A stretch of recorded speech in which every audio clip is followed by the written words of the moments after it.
It's June 23rd, and it is exceptionally warm spring, just the complete opposite of last year.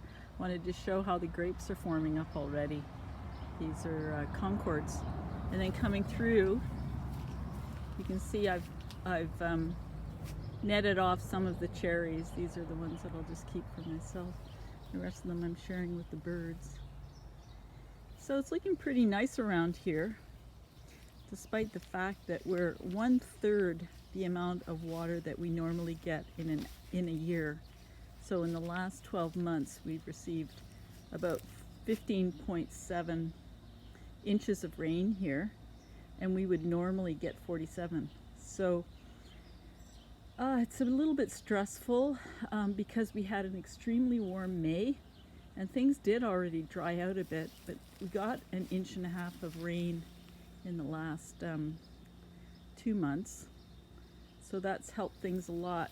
But I don't water it all here out in the main part of the property. So it's going to dry out quite a lot. These trees make do with no extra watering. And the quality is pretty good. The roots probably going in nice and deep. Here's my Johnson Sues of various types. I'm creating some interesting mulches to deal with this lack of water I have. And the reason I have a lack of water is because in March, I think it was late February or early March, the pools were freezing and thawing, and I had a pipe in one of the pools, and it flipped out and siphoned out 12,000 gallons overnight. These pools hold about 15,000 gallons. This is imperial gallons, which is bigger than American gallons. So right now, I have the same amount of water that I would normally have at the end of August or in September. So I'm going to have to be doing some creative stuff because it doesn't look like we're going to get rain for a while. The forecast is full sun for the next 2 weeks anyhow. This is the first time that I've actually covered the landscape cloth on the south side of the greenhouse with mulch just to cool it off here. Concerned about the roots coming through and taking advantage of the moisture that had accumulated there in the winter time. So in the 30 years I've been here, I've never done this before. I've always kept it open because as a hydroponic greenhouse, we were always concerned about flooding. On the north side of the greenhouse, there's quite a slope. And so we want the water to move away. And now I want the water to stay. So I'm going to be doing some creative stuff this winter, but still concerned about whether rodents are going to create a nice pathway along here for entry. I don't want rodents in the greenhouse, and so far I've been lucky not to have too many. So you can see that's where my water is, about here. It's hard to tell with the photo, but this has got about probably 1.5 feet left in it, and generally you don't go below 1 foot. You always leave 1 foot in so that the liner doesn't shrink.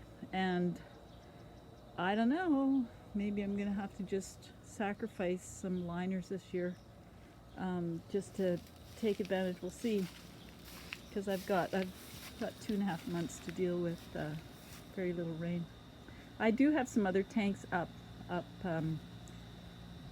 by the house, so I do have some more, and then I have some in the greenhouse, but the main one in there is about 10,000 gallons, and it's the pool and the heating system, and it's got peroxide in it, which I would prefer not to use